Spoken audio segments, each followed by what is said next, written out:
My word, and what a long intermission that was.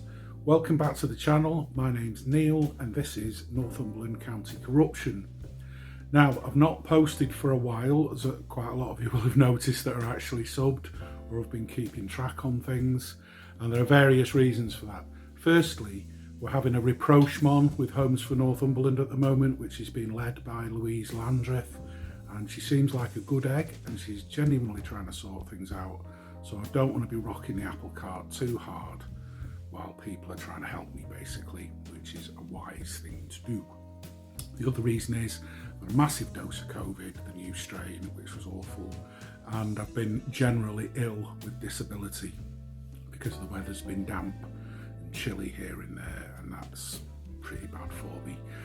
So this is a news update, nothing special, very informal, no evidence to present. Just bringing everybody that's following up to speed on what's going on, because I have been stopped in the street a couple of times and asked for updates, so here it is. Alright, so since contact with Louise Landreth, there have been works carried out on the house and there are other works that are planned.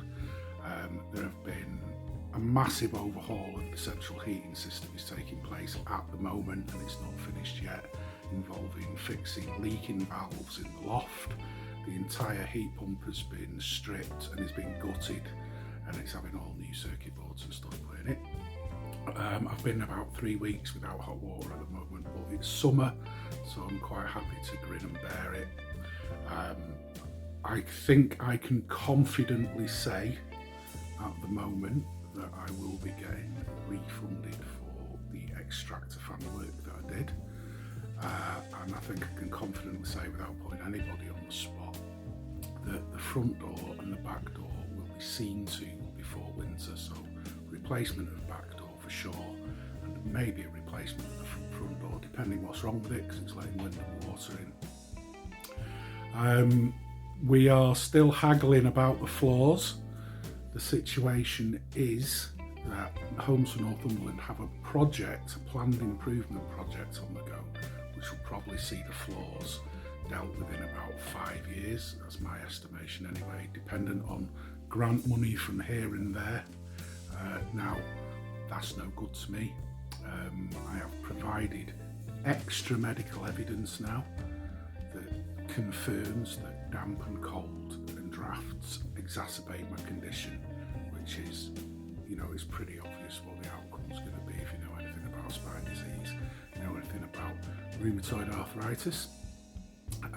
So I am arguing that should be done straight away next spring, as soon as the weather gets better again, and not in 5 years' time, which I think would be a cruel and unusual punishment at the very least to make me wait that long.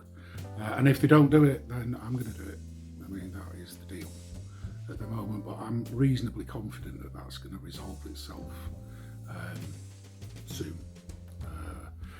The fly in the ointment, there's always a fly in the ointment.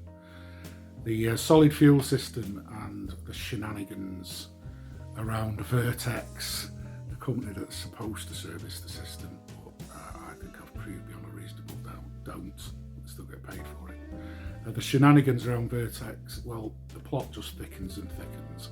I'm not going to report anything yet, that's all I've got to say on the subject.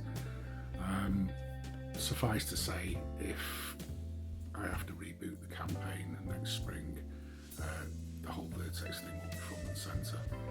It's also an election cycle at the moment, it's already begun. So rebooting the campaign next spring would be incredibly effective. Spoilers, I won't be throwing my hand in with the Conservatives. No surprises there, I don't think. I mean, they've turned this country into just a kleptocracy as far as I can see over the last 10 years. So we'll see what we'll see. So that's the news update. Things are happening, things are moving forward, not necessarily as fast as I would like them to, but they are moving in the right direction, even though there are a few hiccups that need to be ironed out.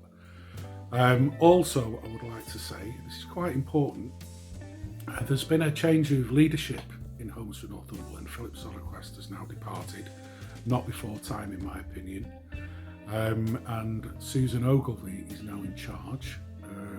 and there seems to be, as far as I can tell, and I've been informed, that there's going to be a new customer focused approach in the way that the Homes for Northumberland interact with the people who quite frankly pay the rent and pay the taxes. And I think that's a great idea. I'm all for it and I want it to succeed. I received a questionnaire through the post the other day, a getting to know you form, where Homes for Northumberland want to know about my situation. They want to know about my disabilities and how it affects me, and if there are any things they need to sort of take special note of, and that's brilliant, and it's not before time. So that's another reason why I'm not going to be burning down the house and running around kicking off at the moment, because I want that new leadership to settle in, find its feet and implement these improvements successfully. So that's it. I'll bring some news updates as works are completed on the property so that I can transmit some good news instead of just complaining all the time.